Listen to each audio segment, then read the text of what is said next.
love Jeff. This is funny.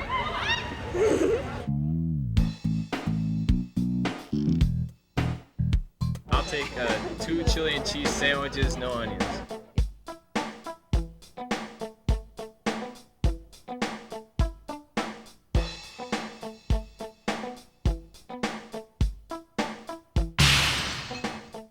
They're hotter than hot, and they ain't chillin' out just yet. The temperature's really rising for a hugely talented group of guys otherwise known as 98 Degrees. Thanks to some great songs and terrific singing, this creative foursome are letting their soulful sounds take them all the way to the top. These hometown boys have come home in style to their favorite chili restaurant.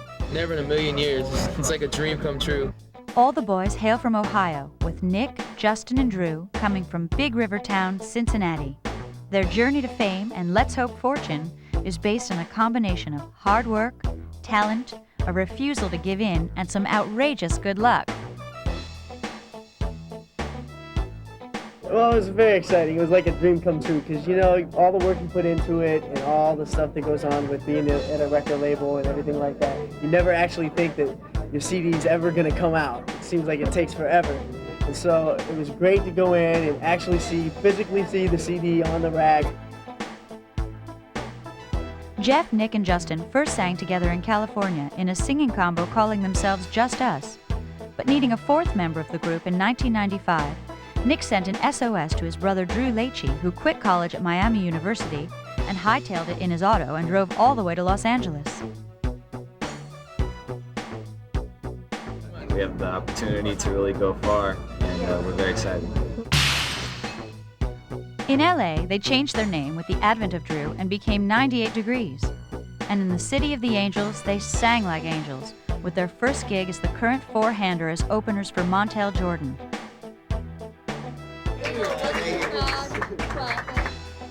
They chose 98 Degrees as they thought numbers would be more memorable than words. And certainly it's hot stuff in the headline writing department.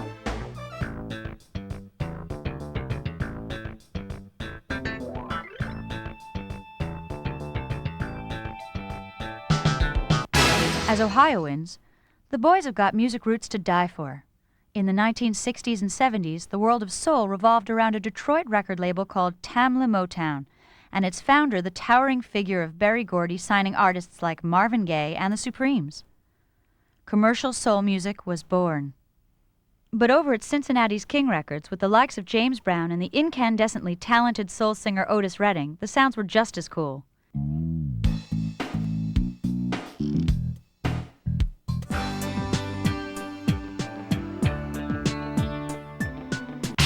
First met them when my old friend George Haggis told me about has a band here, the Avenues, and said, "You wouldn't believe these kids I found to help sing." And and I remember seeing him play with George then, and right away there's definitely some guys that they had that groove, and they were in vocally they were just they were there, and they did amazing things for George's band. They fit right in, I think, to what a lot of the music this town's produced, because this town just had this great funk and soul scene here that goes back to King Records, where you have these wonderful music from Wyoming Harris to James Brown to the Isley Brothers coming out of this town. And so there's just this wonderful soul and rhythm and blues history here. So they come out of that whole groove. There's something about this that produces great soul singers and great R&B and great vocalists out of this town. I don't know what it is, just being a river city where you have that kind of country meets urban influence in here, I think helps produce a lot of that kind of music. Oh, Cincinnati, always be home to me no matter where I am. It's one of those things that sounded too good, where they decided one day to pack up and go to Los Angeles, and I know a lot of people have done that. Sheryl Crow being another famous one. The Kansas girl packed up and found fame and fortune, and they basically the press release basically sang their way to a meet and greet with Boyz II Men, and where they went up to the band's to their manager, one of the managers there, and Paris DeJean, who's now their manager now, and sang for him, and he said, "You guys aren't bad, here's my card," and the rest is history. 98 Degrees music would be classified as, I think, pretty much traditional R&B doo-wop. They're doing it for certainly a new generation. 98 Degrees is a real deal.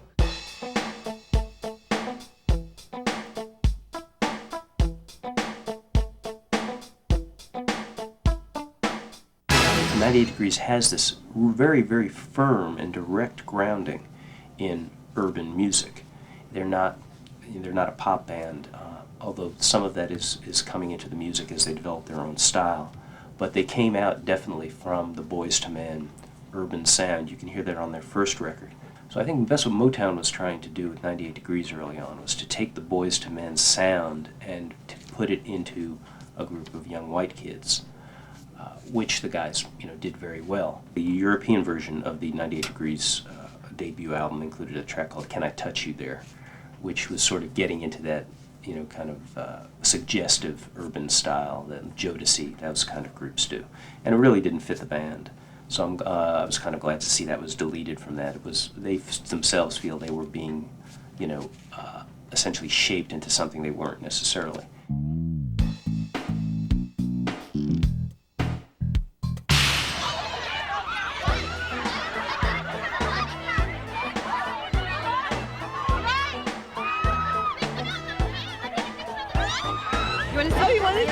We love 98 Degrees. Love 98 Degrees.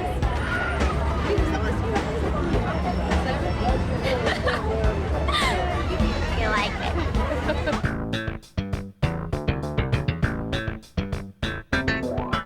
The album, their debut, really had a great big single on it, Invisible Man, but they failed to get that all-important second single. So the first album kind of sold pretty well. I think it went gold, but it wasn't the massive hit they needed in order to go out on the road on their own. But then along came Disney to the rescue, and True to Your Heart, their track from Mulan that they did with Stevie Wonder, that got them back to the top of the charts. That got them back to an awful lot of notice, and that essentially powered their third album, which includes that track, and also has been pretty much spinning off hits since its release, 98 Degrees and Rising. I think it's awesome. They're following in the footsteps of some great other bands from Cincinnati. I mean, all the way back to the days of James Brown and Bootsy Collins. As director of the Cincinnati Entertainment Awards for City Beat, Mike Breen especially, the music editor of City Beat, had them nominated as one of the best R&B hip-hop bands in the town. So they were up for a nomination for the Cincinnati Entertainment Awards in the category of R&B hip-hop. I haven't met them since then, but we did make a couple calls inquiring to see if we could get them to perform at a couple of our events this year, and which is good news for the hometown boys done good. We can't afford them anymore. So good. They're up and on and beyond Cincinnati and to bigger and better things. But we'd love to have one of our events, but we can't. They're too hot.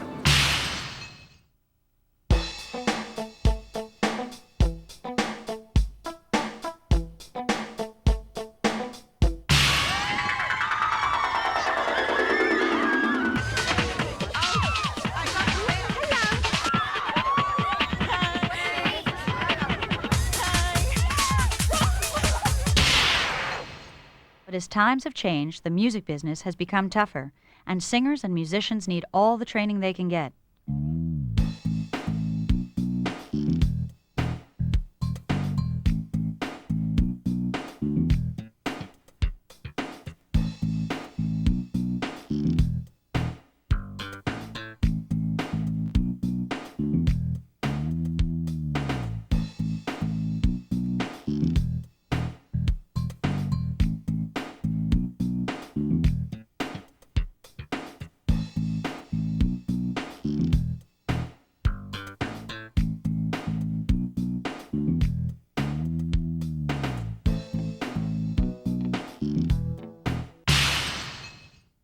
Nick, who's often the unofficial spokesman for the group, certainly had a great grounding in the business, as with Justin Jeffrey and Nick's little brother Drew, all attending Cincinnati's School for the Creative and Performing Arts, just a stone's throw from Main Street. Their vocal teacher, Lori Wyant, remembers the boys well.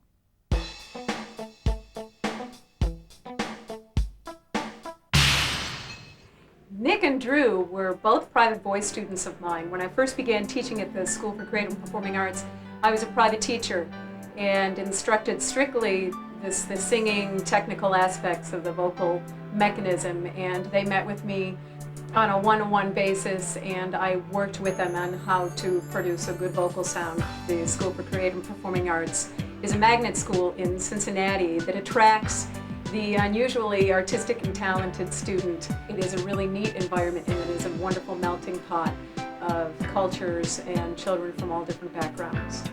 After a couple of years, I became a classroom teacher, and they were involved in my choirs and in several of the performing things that I was director of. I remember Justin as well because he was in that performing ensemble, but he did not study privately with me, so I did not get to know him well. I remember them as being involved in everything. They were both talented in singing and dancing. They were involved in the instrumental department. They were in a vocal jazz group that traveled to Europe and a show choir group that traveled to Japan. And they seemed to just excel in so many things and show an enormous amount of promise in the performing arts. And I remember them being just wonderfully kind, well-respected students throughout the school. I'm not surprised at all that at least Nick has a major career.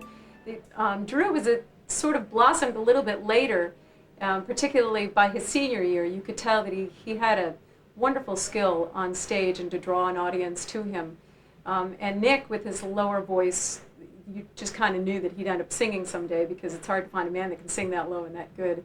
All three of them had that special quality and definitely had the dedication, so I'm not surprised at all that they have a major career. And I'm not surprised at all that they have become the heartthrobs of the U.S. because they were here at SCPA.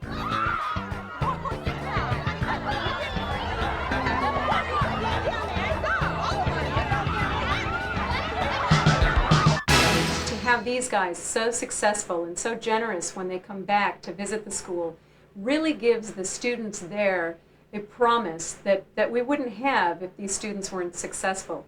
They have role models. They know it can happen. They know that these were three guys in a high school that made it happen. And for a teacher to be able to say to her youngsters, this can happen to you, I taught these guys to sing, that it is a wonderful thing to have success stories out of our school, just as it would be for any environment.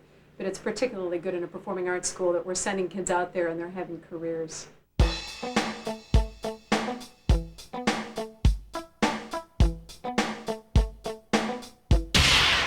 So you've got something that sets them apart, I think, from the other boy groups, in that with Justin and Nick, you had a core that had performed together, without the idea that, let's go to, Disney World and sign up and we'll be the biggest thing since sliced bread. I mean, basically these guys made music for the right reasons, which was to make music because they enjoyed it. This was the kind of music they wanted to make.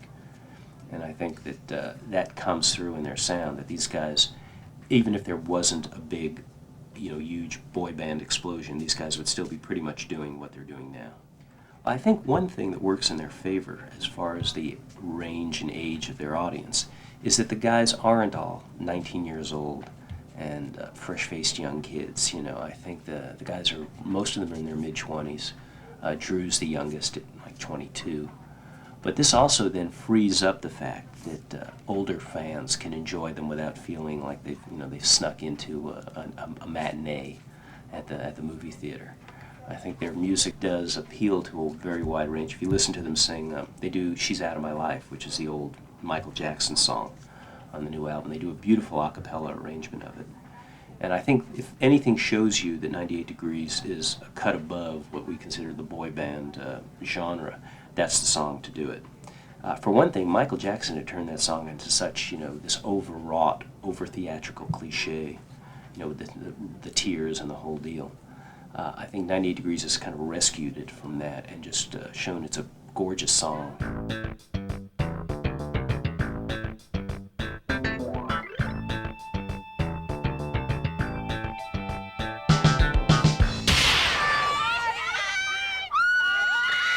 "98 Degrees" are not a studio sound. They really can sing live and reproduce the album in the auditorium, even if screaming but adoring fans don't always hear every note.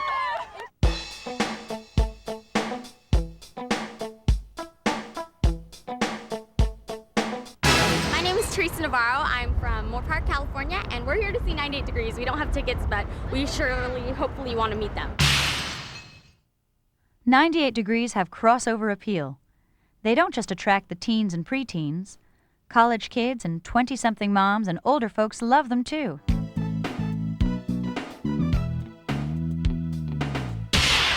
"98 Degrees? Well, I'm not originally from here, but ever since I've been here, people are telling me, hey, Motown, Motown. It's where West 70s was unbelievably huge. All the guys that were, in town coming out of here, even the rock guys had rhythm in them. They had blues in them. And, that kind of sums up 98 Degrees, I think. NSYNC's all about dancing. Backstreet Boys all about dancing. The Spice Girls did that. Britney Spears does that. 98 Degrees is much more about the music. A lot of talent out there, obviously. How do you step up? Going back to the NSYNC and Britney Spears saying they were on the Mickey Mouse Club in Orlando, fabricated, put together, obviously talented people, but it's all about the connections. And there's music that we get in that you can tell that people just can't sing that well. I saw a group not too long ago, he just couldn't sing live, but that's not a problem with 98 Degrees. So they've got all of it going for them. I mean, if that's not a formula for success, then we're all screwed. But every song they've had gets bigger and bigger. This new one is just unbelievably huge right now. Kids love it.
have a soft spot for Drew particularly because there was a certain point in my life where he would come over and help watch my children and play with the two ones that were, had been born at that time. And my 9-year-old, Jennifer, is quite taken by them and is really thinks it's cool that she has this connection. And when the 98 Degrees was in Cincinnati rehearsing at our school last summer, I just walked her down to the dance room, didn't tell her what was going on in there, and she walked in and all 4 men were standing there, and she blushed 10,000 shades of red and just practically passed out. And they were all so gracious and hugged her and said hello. They're always very good about that when they return. I also have a soft spot for Drew because he, of all the people, really touched my heart in a way that a teacher will never forget. I think it was his senior year. I had become very ill and had not been back to school for a long time. And he was working at a local grocery store, and the only time I ever went out of the house was to go to the grocery store. And I felt this tap on my shoulder, and I turned around and it was Drew, and he just simply said, "Miss Wyant, we're praying for you and we hope you return soon." And I still remember that moment. And that's just the kind of guys that they were, and I'm sure that they're still that way today.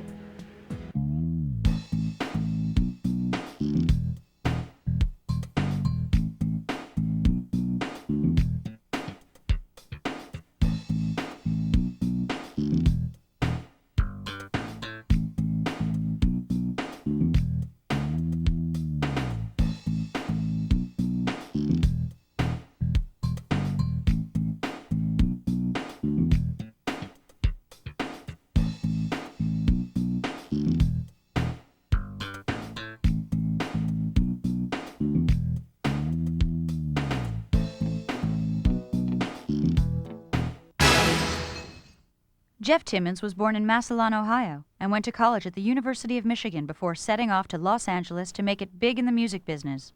Jeff's cousin, Craig Gonzalez, runs a music store and is a huge fan.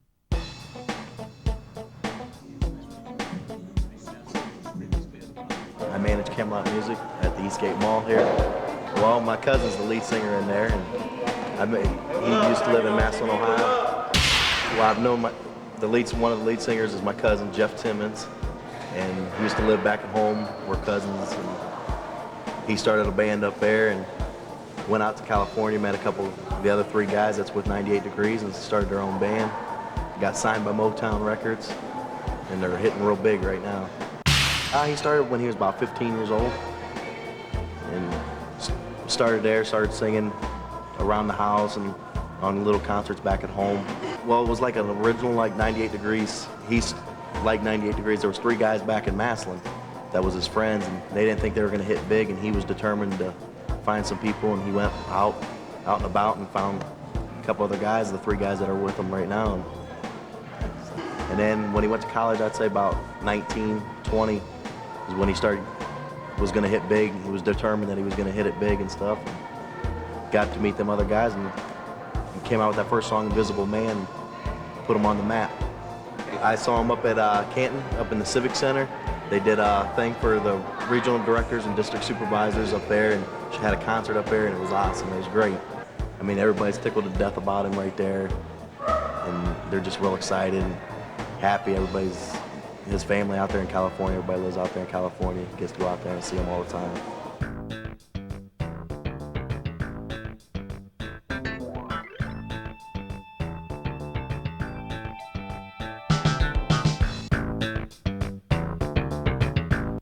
I believe it was Jeff who started the band, and originally he's the fellow that put this together. He was going to pursue a musical career, moved out to LA, and was able to attract some of his old high school roommates out there.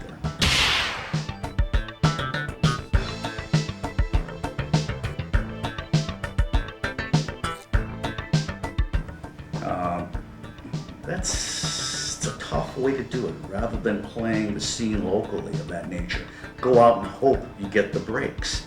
And in his case, I think he put the right people together. Fortunately, they're old friends, and fortunately for them, were able to find themselves in some way into the Boyz II Men camp. And I think from that point on, it's somewhat history.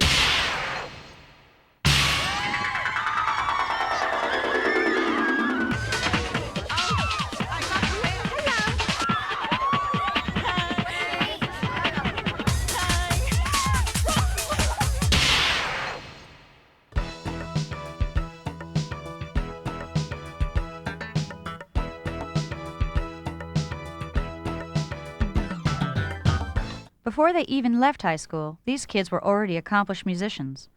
When they left school, Nick and Justin did some hot summer singing at local amusement park Kings Island. Soul music and rhythm and blues wasn't on the menu at Kings Island, and the boys competed against the White Knuckle Rides and the Hot Dogs, singing barbershop harmonies in a barbershop quartet. After an established local musician heard Nick and Justin sing, they were invited to join the Avenues, a long-standing Cincinnati soul and doo-wop band that played their kind of music.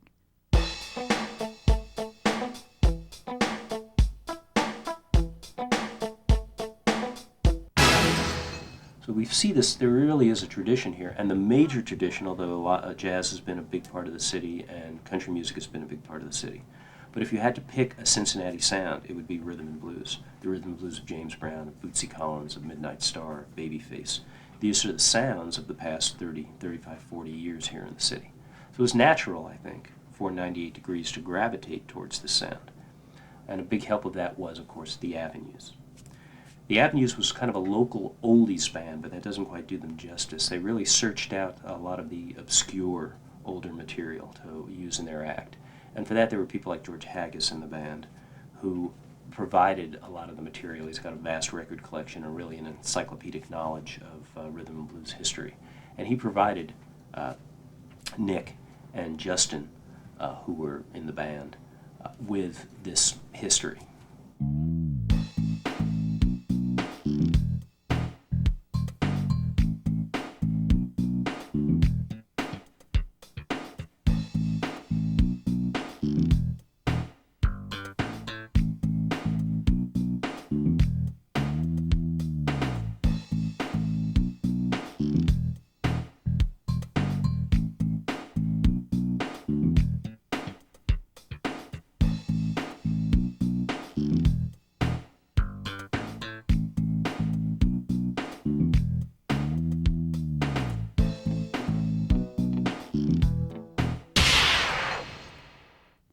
Pianist George Haggis has played with some of the greats, and he rates Nick and Justin.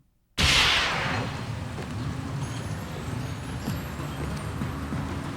grew up in Cincinnati, started playing rhythm and blues in the early 60s, and still attempt to do it to this day. I first started playing with the Avenues, it was around 1991. Justin was the first one hired.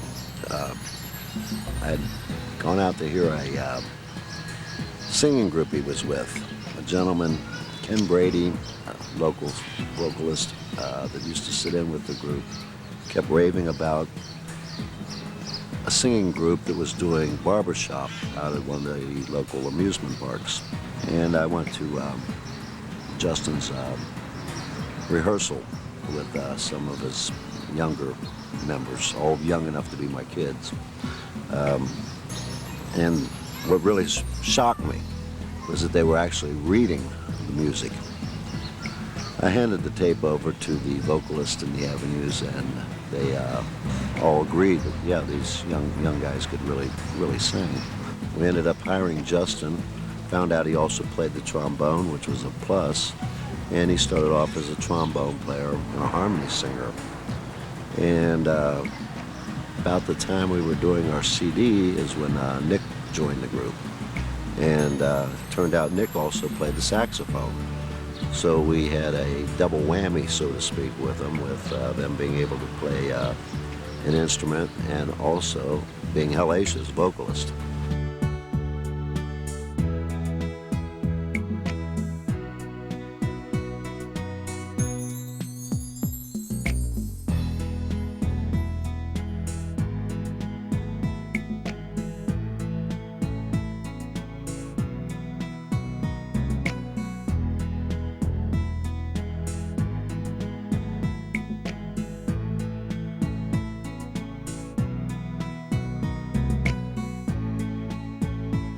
Unbeknownst to me, they had been scouting songs for themselves. And they had dance routines worked up to these. And boom, we put them on the front line, and it was like a whole different animal. The audience that followed us really knew their rhythm and blues, and their acceptance of young kids doing their music was a pretty neat thing to see.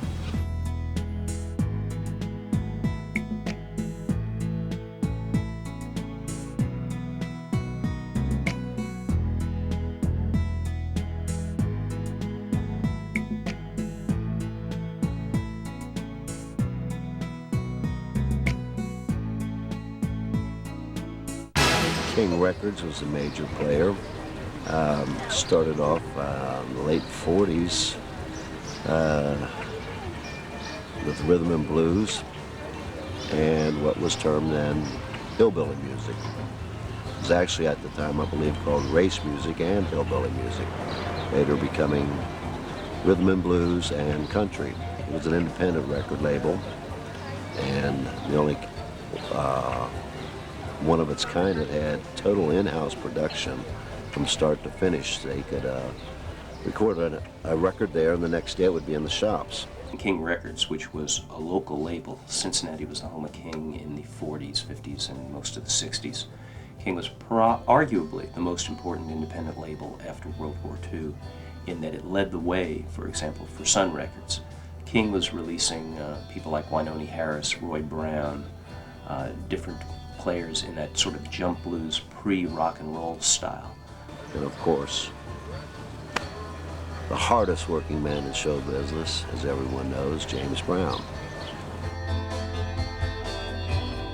I wasn't aware of it at the time, but I found out afterwards that Justin in particular was going down to the library and renting videos of old R&B guys, I believe James Brown, Otis Redding, Marvin Gaye, whatever he could get his hands on, and lending them out from the library, studying the moves it showed in their dance routines, dance steps, and I think some of that still comes through today in their performance. We were playing at a club on Main Street called Neons, and there was a line outside the door, halfway up to the corner, and there were a lot of younger women in there screaming. And it took me a while to realize that they weren't actually screaming for myself, but that they were probably screaming for Nick and Justin. And it broke my heart.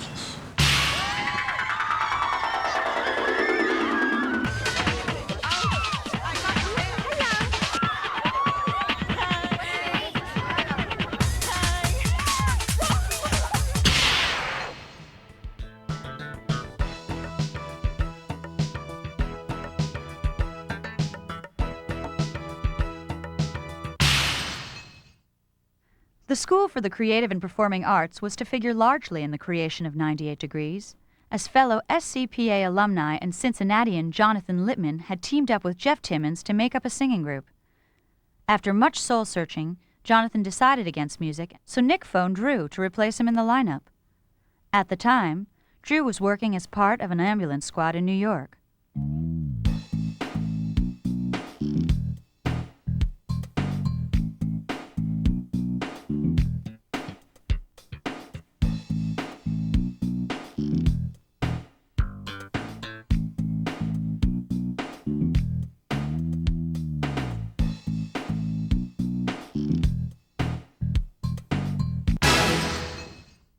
Nick drove Drew back to L.A. and taught him the songs on the way.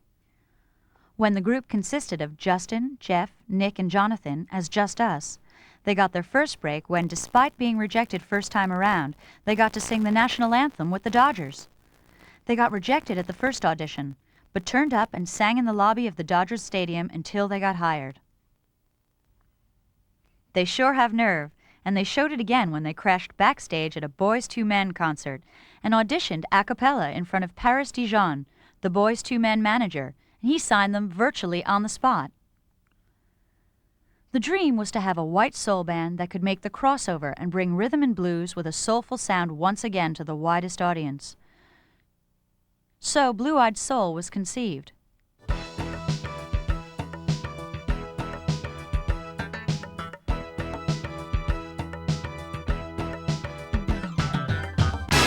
There have been a number of groups that have come out of Cincinnati, and I think it's very important to a scene is that aspiring musicians can see someone who's doing music and being very successful at it.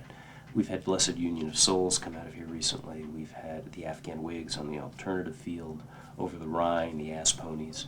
All have had major label deals.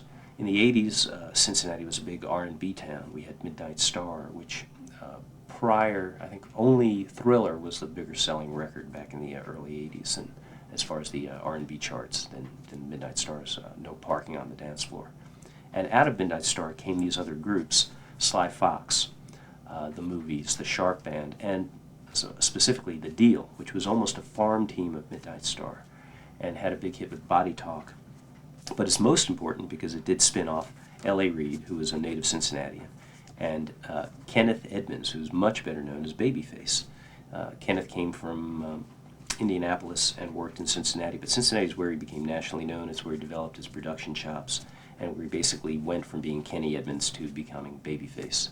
So Cincinnati's had this long history. It goes back to the Isley Brothers. It goes back to James Brown, who recorded at King and took on a young band that included Bootsy Collins. There's a pretty long history here, but every generation that spins off somebody who makes it nationally, for the younger musicians, they see that, well, I can do this. I can do this. And I think that's very important for younger people. As far as just the regular folks, it's like having a winning baseball team. It's like having a winning football team. It's that local pride thing.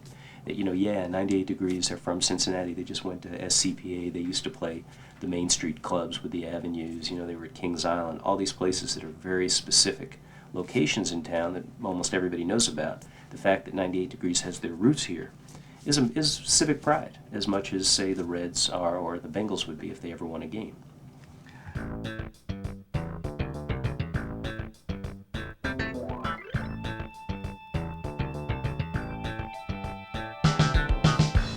Party in the Park draws about 5,000 to 8,000 every other Wednesday down on Serpentine Wall, and it's a beautiful setting overlooking the Ohio River.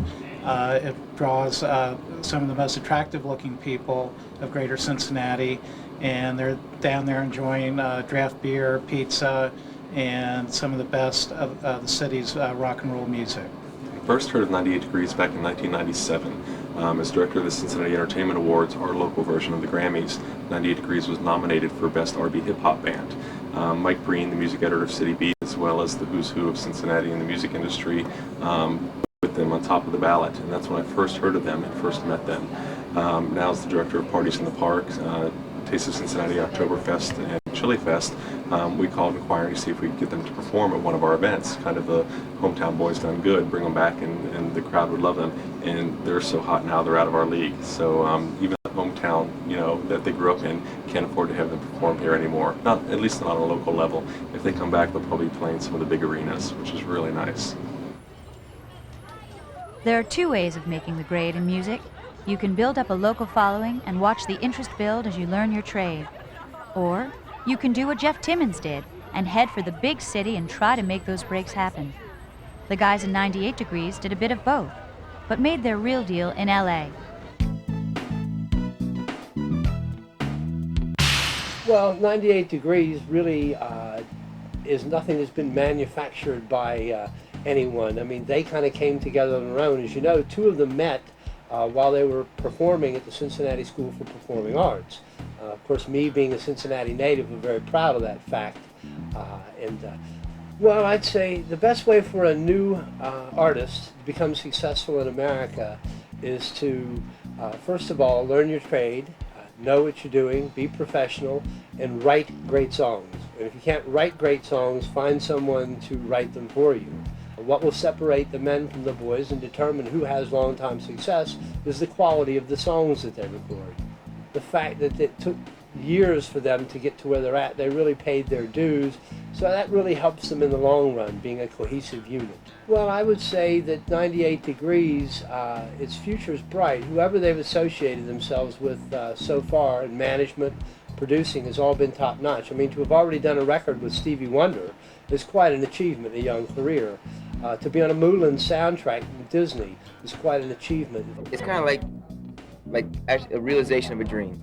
we worked so hard for this for the past 2 years, and it's just finally, this is it. This is what we've worked so hard for. Those are things that will lead them to greater things in the future.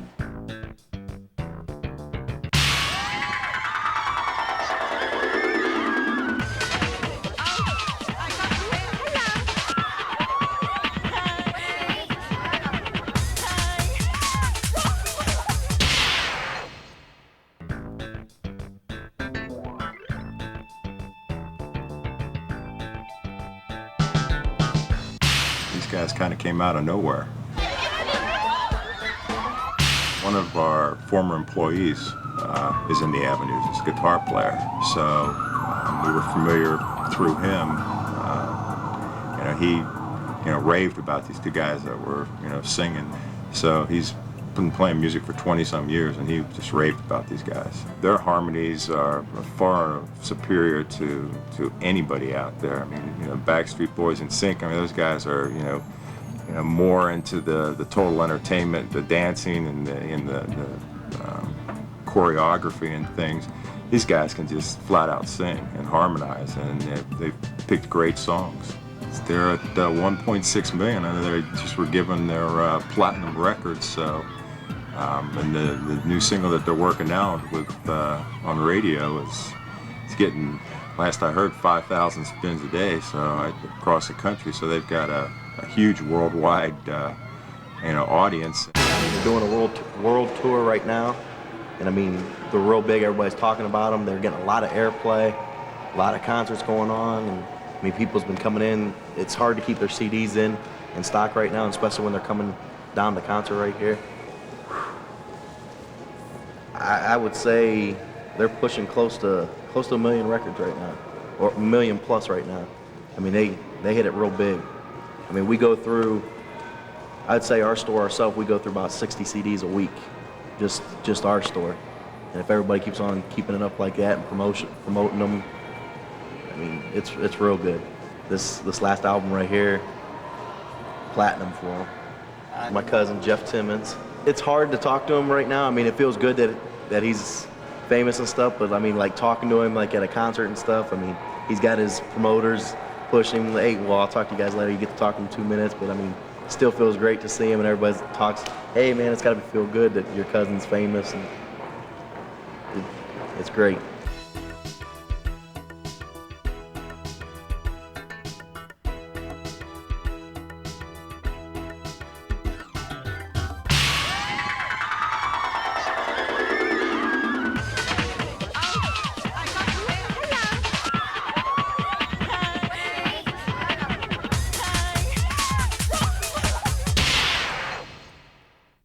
The band's first record was Invisible Man, and it was a golden smash.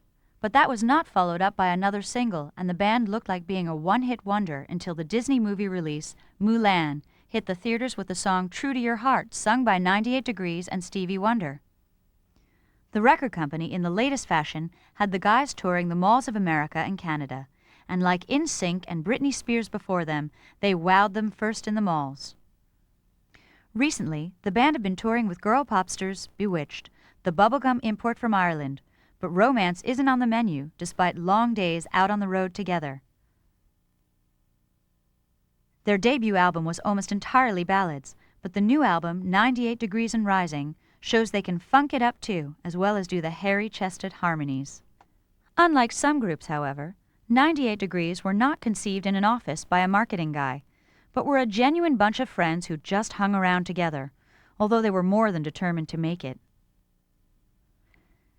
This summer, they are lined up to do the Nickelodeon All That Tour, along with Britney Spears and NSYNC. What does the future hold for the soulful talents of the boys of 98 Degrees? Whatever it is, if talent and hard work are enough to establish them in the Pop Hall of Fame, then these guys are going to make it.